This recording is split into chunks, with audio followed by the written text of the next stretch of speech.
ఈ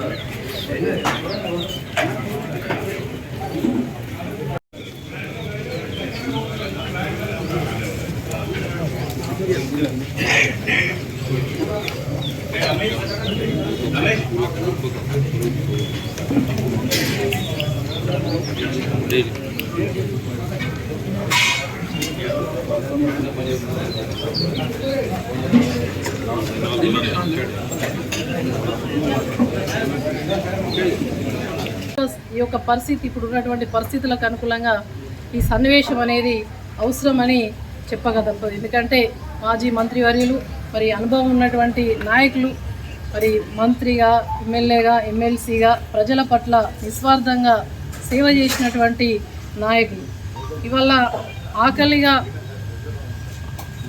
ఇవాళ ఉన్నటువంటి పరిస్థితుల్లో ఒక ప్రజాప్రతినిధి ఆకలితో ఉంటే ఆయన కడుపు నింపుకోవాలన్నటువంటి చూసే పరిస్థితులలో ఇవాళ ప్రజల పక్షాన ఉండి ప్రజల కడుపు నిండుతలేదే, ఆకలితో ఉన్నారు, వాళ్ళకు అన్నం పెట్టాలి అని ఒక ఆలోచన ధోరణితోటి వారి గురించి ఎంత చెప్పినా తక్కువనే. అలాంటి ధోరణితోటి ఈరోజు వారు ఆ పార్టీని మరి ఎంత నిబద్ధతగా పనిచేసినా కూడా అక్కడ ఉన్నటువంటి పరిస్థితులు అవన్నీ కూడా మేము మళ్ళీ వివరించాల్సిన అవసరం లేదు.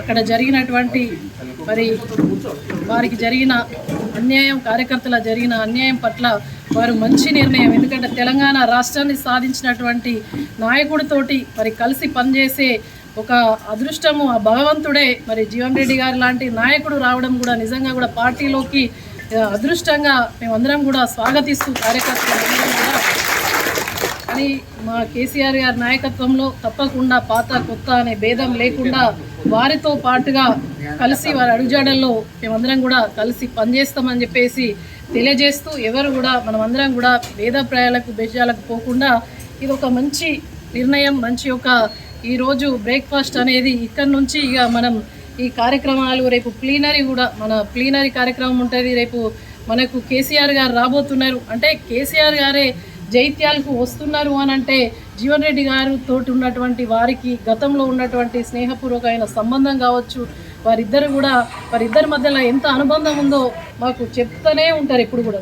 మాకు నిన్న కూడా జీవన్ రెడ్డి గారికి మాకు చాలా అనుబంధం, చాలా పాత మిత్రులం అని అంటే ఎంత మంచి నాయకుడు అయితే వారు జైత్యాలకు వస్తారో మనం కూడా అర్థం చేసుకోవాలి. మన అధిష్టానం నిర్ణయానికి మనం కట్టుబడి ఉండి గ్రామాల్లో కావచ్చు, పట్టణాల్లో కావచ్చు, మనం అందరం కూడా మరి పార్టీ విధానాలకు అనుకూలంగా వారి ఆలోచనలకు అనుకూలంగా మరి వారు ఏదో మనల్ని ఇంకొక రకంగా చేసి ఇబ్బంది పెట్టేటువంటి ఆలోచన ఉన్నటువంటి వ్యక్తి కాదు. ఏదున్నా కూడా మరి సిద్ధాంతం కలిగినటువంటి వ్యక్తి, నిబద్ధత కలిగినటువంటి నాయకులు కాబట్టి వారితో ఉంటే మనకు ఇంకా కూడా బలం చేకూరుతుంది, పార్టీ పటిష్టమవుతుంది. వారితో ఉంటే కూడా ఆదర్శంగా కూడా మనం వారిని ఆదర్శంగా తీసుకొని మరి ముందుకు సాగే అవకాశం ఉంటుంది. కాబట్టి తప్పకుండా ఈ ఆత్మీయ కలయికకు చేసినటువంటి పెద్దలందరికీ ఇక్కడికి వచ్చేసి ఇంకా చాలామంది రావాల్సి ఉండే అందరికీ కూడా మన ముందు కూడా 20 మీటింగ్ రోజు కలుస్తాం. మళ్ళీ కూడా మన పార్టీలో మన పార్టీ ఆఫీస్లో కాన్స్టిట్యూన్సీ కార్యక్రమం ఏర్పాటు చేసుకుంటాం. మనం అందరం కూడా ఫస్ట్ ఒకరికొకరం అర్థం చేసుకొని ముందుకు సాగాలని చెప్పేసి మనస్ఫూర్తిగా ఒక జిల్లా పరిషత్ చైర్మన్గా మరి ఎమ్మెల్యే ఇక్కడ మోసం చేసిపోయిండు, అక్కడ కార్యకర్తలకు అన్యాయం, ఇక్కడ కార్యకర్తలు అన్యాయం చేసినా కూడా ముక్కవుని దీక్షతోటి మరి అప్పుడు ఉన్నటువంటి నాతో పాటు ఉన్నటువంటి బీఆర్ఎస్ నాయకుల ధైర్యంతో మరి ఒక కాన్స్టిట్యున్సీని నిలపగలిగినాం అని అంటే మీ అందరి సహకారం, ఇంకా దానికి ఒక బిడ్డకు మరి తండ్రి తోడుగా ఉన్నట్టుగా ఈరోజు అది తోడవుతుందని చెప్పేసి భావిస్తూ మరి అందరికీ కూడా ధన్యవాదాలు. కొన్ని మానసిక ఒత్తిళ్లు ఇలా జరుగుతున్నటువంటి పరిణామాలు ఇవన్నింటి దృష్టి ఏదైతుందో ఇలా కాంగ్రెస్ పార్టీ వీడే పరిస్థితి ఎదురు కావటం, ఇలా కాంగ్రెస్ పార్టీ వీడిన పరిస్థితుల్లో ఏదైతుందో మరి కేసీఆర్ గారు వారితో కలిసి ప్రయాణం చేసే విధంగా నన్ను ఏదైతే ఆప్తుడిగా వారి దగ్గర తీసుకోవడం ఏదైతుందో నిజంగా నేను వారికి ఆ భావి జీవితం భవిష్యత్ అంతా నేను రుణపడి ఉంటా అని చెప్పి అంటున్నాను. అందరి లక్ష్యం ఏదైతున్నదో తెలంగాణ రాష్ట్ర ఏర్పాటు ఎంత ప్రధానంగా భావించామో తెలంగాణ రాష్ట్ర నిర్మాణం కూడా అంతే ప్రధానం చెప్పండి. మరి వారు దశాబ్ద కాలం తెలంగాణ రాష్ట్ర నిర్మాణం కొరకు ఏదైతుందో విశేష కృషి చేసింది. వారు రాష్ట్రంలో అమలు చేసినటువంటి కార్యక్రమాలు అంటే నిజంగా కూడా జాతీయ స్థాయిలో కాదు అంతర్జాతీయ స్థాయిలో కూడా ఎవరు ఆలోచన చేయలేకపోయింది. ఇలా రైతు బంతే కానీ, రైతు బీమా కానీ, కళ్యాణ్ లక్ష్మి కానీ, టీచర్ కిట్ కానీ, ఇలా బీడీ కార్మికులు పెన్షన్ సౌకర్యాలు కానీ ఇట్లాంటివన్నీ ఎవ్వరు కూడా ఆలోచన చేయలేదు. వారు ఒక రైతు బిడ్డ ఏదైతుందో ఇలా రైతు సంక్షేమాన్ని కాంక్షించే వాడిగా ఇవన్నీ వారు ఆలోచించి తెలంగాణ నిర్మాణానికి తోడ్పడతామని చెప్పని కార్యక్రమాలకు రూపకల్పన చేయడం జరిగిందని చెప్పండి. ఇలా ప్రాజెక్టుల నిర్మాణంలో కూడా ఎవరు ఊహించలేని చెప్పంటున్నా. అందరికి ఆశ్చర్యమైన వీళ్ళ ప్రాణహిత నదీ జలాలను వినియోగించుకోవడం లోపల ఉమ్మడి రాష్ట్రంలో ఏదైతుందో 152 మీటర్ల ఎత్తుతో బ్యారేజ్ నిర్మాణం చేస్తే మన గ్రావిటీతో ఒక లిఫ్ట్తో నీరు వస్తుందని చెప్పని భావించారు. వాస్తవం వస్తే మంచిది, కానీ ఇన్ప్రాక్టికల్ ఇవాళ ఆ 152 మీటర్ల ఎత్తుతో బ్యారేజ్ నిర్మాణానికి మహారాష్ట్ర ప్రభుత్వం ఏదైతుందో అంగీకరించాలి. మహారాష్ట్ర ప్రభుత్వం అంగీకరించలేకపోవడంతో మనం ఏదైతుందో కాలం వృధా చేయలేము. తెలంగాణ నిర్మాణానికి ఉన్నటువంటి ఏకైక మార్గం మన గోదావరి నది జలాలకు ప్రాణహితం జోడిస్తేనే కానీ మన తెలంగాణ ప్రాంతం సస్యజాపన అవకాశం లేదు. కేసీఆర్ గారు ఏదైతుందో 152 మీటర్ల ఎత్తుతో నిర్మాణం చేసే అవకాశం లేనట్టుగా ప్రాజెక్టుకు ప్రాణహిత నదీ జలాలను ఏ విధంగా వినియోగించగలుగుతాం అని చెప్పని 148 మీటర్ల ఎత్తుతోని ఆడ ఒప్పందం చేసుకోవడంతో ఆడ ఆశించిన మేరకు మనం జలాలు పొందే అవకాశం లేదు. అక్కడ ఎప్పుడైతే ఆశించే మేరకు జలాలు పొందే అవకాశం లేదో దాని దిగువన మేడిగడ్డ వద్ద బ్యారేజ్ నిర్మాణం చేసినట్టయితే మనకు దాదాపు ఒక 300 టీఎంసీ పైన నీరు వినియోగంలోకి వస్తుంది. ఇటు సాగునీరు కానీ, త్రాగునీరు కానీ, పారిశ్రామిక అవసరాలు కానీ, హైదరాబాద్ నగరానికి అవసరమైన అవసరాలే కానీ ఏదైనా కానీ చెప్పంటున్నాను. ఆ ఆలోచనతో ఏదైతుందో ఇవాళ వారు మేడిగడ్డ కానీ, సుందిళ్ళ కానీ, అన్నారం కానీ బ్యారేజ్ నిర్మాణం తలపెట్టడం, ఇవాళ ఆ నీటి వినియోగంతో ఏదైతుందో ఇవాళ ఇంత దిగుబడి పెరిగిందని చెప్పండి. దీనికి కారణం ఇవాళ మొత్తం ఏదైతుందో తెలంగాణ రాష్ట్రంలో వరి ధాన్య దిగుబడి ఏదైతుందో వ్యవసాయ ఉత్పత్తులు ఏదైతుందో జాతీయ స్థాయిలో మనం పోటీ పడుతున్నామని చెప్పి అంటారు. పంజాబ్ హర్యానాతో పోటీ పడుతున్నామని చెప్పి అంటున్నాం. దీనికి అంతటి కారణం ఏదైతుందో మనకు కావాల్సినటువంటి అదే కాదు ఇవ్వాలని చెప్తున్నాను. నేను అందరి వల్ల మొన్న ఎన్నికలు వచ్చేవరకల్లా నేను సీసీ రోడ్ వేసినా, నేను డ్రైన్ కట్టిన, ఇది అచ్చా ఇంతవరకు ఏదైతుందో కాంగ్రెస్ ప్రభుత్వం వచ్చిన తర్వాత నువ్వు మంజూరు చేయబడ్డ నిధులతోని వేసింది ఒక్క రోడ్డు చెప్పావు మా శివకేశ్వర ఉండడానికి అన్నెరక జరిగే పనులను ఎక్కడియో పాత టీఆర్ఎస్ ప్రభుత్వంలో 50 కోట్ల రూపాయలు దాన్ని ఏమంటారు తెలంగాణ ఏదో ఫండ్ వచ్చింది కదా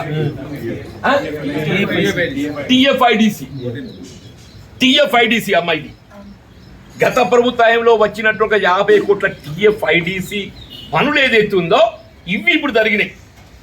కాంగ్రెస్ ప్రభుత్వం వచ్చిన తర్వాత మంజూరు చేయబడ్డ నిధులు అని చెప్పని ఏదైతే గొప్ప చెప్పే ప్రయత్నం చేసిందో అవి ఇంతరూ టెండర్ ప్రక్రియ లోపల ఇవి కూడా బయటకు రాలేదు. ఇవి కూడా బయటకు రాలేదని చెప్పి అంటున్నాను. నూకపల్లి హౌసింగ్ కూడా ఏది ఇస్తుందో ఆనాడు నేను ఆరంభింపజేసినటువంటి గృహాలు వినియోగంలోకి రావాలి. ఎవరు ఆరంభింపజేసినా ఎవరి ఆలోచన ఏది ఇస్తుందో దాని కార్యరూపం ఇవ్వాలి. ఆ కార్యరూపం ఇచ్చినప్పుడు ఏదితో ఫలాలు ఏది ఇస్తుందో నిరుపేద వర్గాలు చెందుతాయని చెప్పని ఆనాడు కేసీఆర్ గారు మరి కేటీఆర్ గారు శంకుస్థాపన చేసే కోసం మీరు కూడా ఉండడం అన్నాడు. 4000 గృహాలు సిద్దిపేట తర్వాత ఎక్కడ మంజూరు ఇచ్చిందంటే మన జగిత్యాలు ఇచ్చిందని చెప్పండి. మూలం ఏదైతుందో సరే ఆలోచన ఎవరిదైనా కానీ నిరుపేద వర్గాలు తోడ్పడాలని చెప్పి అంటుంది. వీళ్ళ జగిత్యాల పట్టణమే కానీ ఈ ప్రాంతమే కానీ వీళ్ళు కేవలం ఇది ఉత్తర తెలంగాణ ప్రాంతానికే పరిమితం కాదు, యావత్ తెలంగాణకు దిక్చూచి అని చెప్పంటున్నా. ఇది యావత్ తెలంగాణకు దిక్చూచి అని చెప్పంటున్నా. కాబట్టే వారు కేసీఆర్ గారు ఏదైతుందో జగిత్యాలలో బహిరంగ సభ ఏర్పాటు చేయాలని చెప్పి తలంచి వారి వీళ్ళ జగిత్యాలలో బహిరంగ సభ ఏర్పాటు చేయకపోతే తలంచడానికి కారణం ఏదైతున్నదో వీళ్ళ ఏ ఉత్తర తెలంగాణకు జగిత్యాలు ఏదైతుందో నడిగడ్డ ఇది ఏదైతే దిక్కు భావిస్తామో ఉత్తర తెలంగాణ యావత్ తెలంగాణకి ఏదైతుందో ఇది మార్గదర్శనం కాబోతుందని చెప్పండి. రేపు 20 తారీఖు సమావేశం ఏదైతుందో యావత్ తెలంగాణ ప్రజానికే మనం గమనిస్తున్నారు అసలు ఏం కాబోతుంది జగిత్యాల. వాళ్ళు ఒకప్పుడు ఏదైతుందో 78లో జగిత్యాల జైత్ర యాత్ర అది జగిత్యాల జైత్ర యాత్ర చర్చలు ఉండమ్మా. ఇప్పుడు కేసీఆర్ గారి యొక్క జైత్ర యాత్ర ఏదైతుందో మళ్ళీ చర్చకు రాబోతుందని చెప్పాలి. జగిత్యాలలో కేసీఆర్ గారి జైత్ర యాత్ర ఏదైతుందో మళ్ళీ చర్చలకు రాబోతుందని చెప్పండి. ఏదైనా ఇందులో భాగస్వాములు కావటం మనందరి యొక్క అదృష్టంగా భావించాలని చెప్పంటున్నా. నేను కేసీఆర్ గారికి కలిసినప్పుడు మీరు కూడా ఉండమ్మా సాక్షి. నేను వాళ్ళతో చెప్పాను మీతో కలిసి ప్రయాణం చేసుడు ఏదైతుందో ఒక విధంగా నా కర్మ సిద్ధాంతాన్ని నమ్ముతాను, నేను దేవుడు చూపిన మార్గం అనుకుంటాను చెప్పి తప్పకుండా భవిష్యత్తు లోపల ఏదైతుందో తెలంగాణ రాష్ట్ర పునర్నిర్మాణం కొరకు భవిష్యత్తు కేసీఆర్ గారు ముఖ్యమంత్రి కావడమే దానికి ఏకైక మార్గం అని చెప్పండి. కేసీఆర్ గారు ముఖ్యమంత్రి కావడానికి కొరకు తిరిగి రాష్ట్రంలో బీఆర్ఎస్ ప్రభుత్వం ఏర్పడటానికి కొరకు అందరం కూడా కలిసి కట్టుగా ఏదైతుందో మరి కలిసి ప్రయాణం చేద్దాం. మరి బీఆర్ఎస్ పార్టీ బలోపేతం దానికోసం అందరూ కృషి చేద్దామని చెప్పి అంటున్నా. ఇందులో భాగంగా సోదరుడు హరిచరణ్ పాత మిత్రుడు ఇవాళ ఇక్కడ జిల్లా పరిషత్ వైస్ చైర్మన్గా ఇప్పుడు కృషి చేసిండు. బీఆర్ఎస్ పార్టీ ఆవిర్భావంకి వెళ్ళి కూడా వారు బలోపేతంగా పనిచేస్తుండ్రు. వారందరినీ మనందరికీ కలిసే ఒక వేదిక ఏర్పాటు చేసేందుకు వారికి ప్రత్యేక ధన్యవాదాలు చెప్తున్నారు. పాల్గొన్నటువంటి సోదరి వసంత సురేష్ గారు, మా పెద్దన్న పురుషోత్తమరావు గారు వారు ఇప్పుడే అన్నారు నాకు రాజకీయంగా ఏ పొలిటికల్ పార్టీ కమిట్మెంట్ అని లేకున్నా కానీ వాళ్ళ సోషల్ జస్టిస్ ఇవాళ సమాజంలో ఏదైతుందో ఒక బాధ్యత గల పౌరుడిగా నాది కూడా బాధ్యత ఉంటుంది, అంటే వారిది కూడా బాధ్యత ఉంటుంది. ఆ బాధ్యత నిర్వహణలో ఏదైతుందో నేను తప్పకుండా నాకు జీవన్ రెడ్డి గారి తోటి ఇస్తా అని చెప్పిన వారు ముందుకు వచ్చినందుకు వారికి హృదయపూర్వక ధన్యవాదాలు చెప్తామని చెప్పంటున్నా.